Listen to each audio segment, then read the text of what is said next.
this is a client, obviously a private one.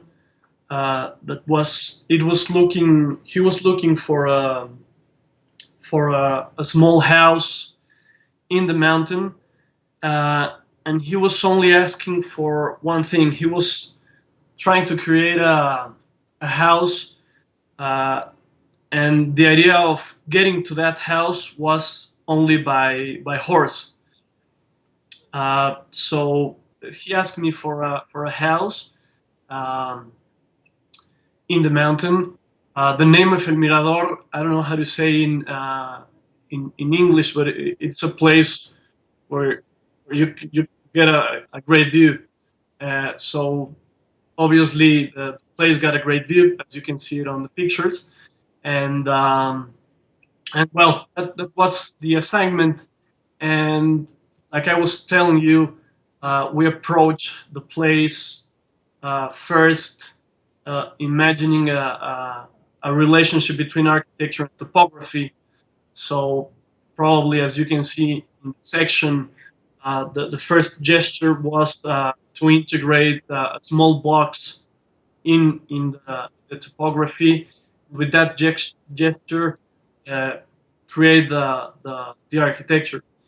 Second thing was to imagine the atmosphere of the space, the interior space, the materials, and we find uh, on the site that they they they bought several train. How do you say this in English?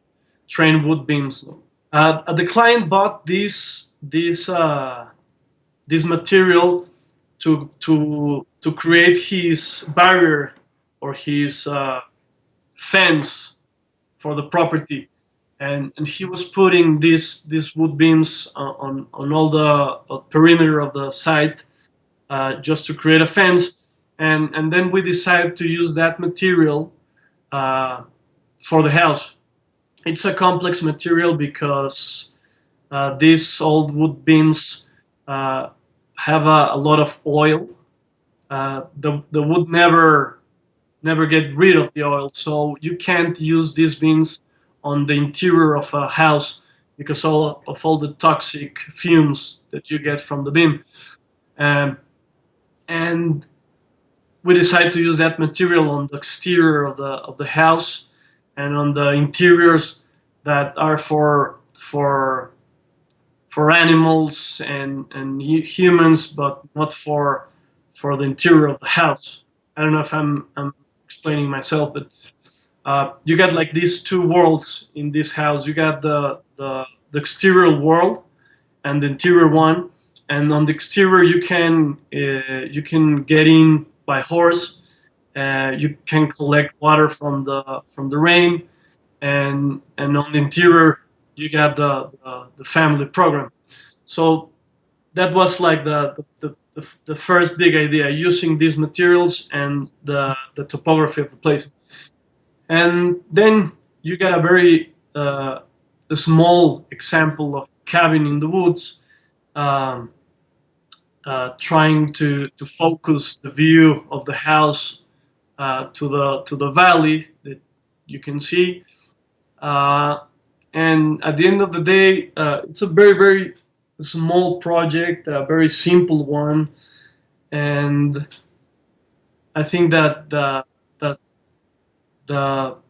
well, for me, the accomplishment was to create a very beautiful atmosphere on the interior, gathering all these natural and regional materials.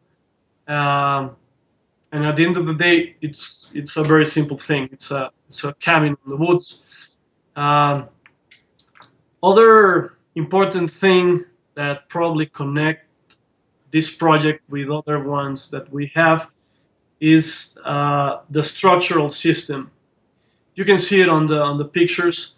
All the structural system, it's you can see it. I mean, it's part of the architecture. Uh, it's a combination between steel and wood. I mean, the beams are wood beams, and the columns are, or well, you got like columns and peripheral beams in steel, and all the interior beams are in wood. But it's a mixed. It's a combination of those materials. It's not a structure, not only steel. It's a combination of steel and wood that we use a lot in Mexico. Well, other thing that it's great for us in this kind of projects, it's that we design uh, the structure, we design the architecture, and we design the interiors. So all the materials, furniture, and all the finishings are part of our work, and I think that that's a great deal for one part because you can create the whole atmosphere, uh, and on the other hand, it's great as an architect to work with the final details because you again you don't deal with spaces, you deal with people in the spaces also. So this kind of projects from here are great examples or great exercises to understand the first part of the conception of a project and the final result of a project, that it's a client living on a space. So that's another important thing for me in this project, all the interior phase.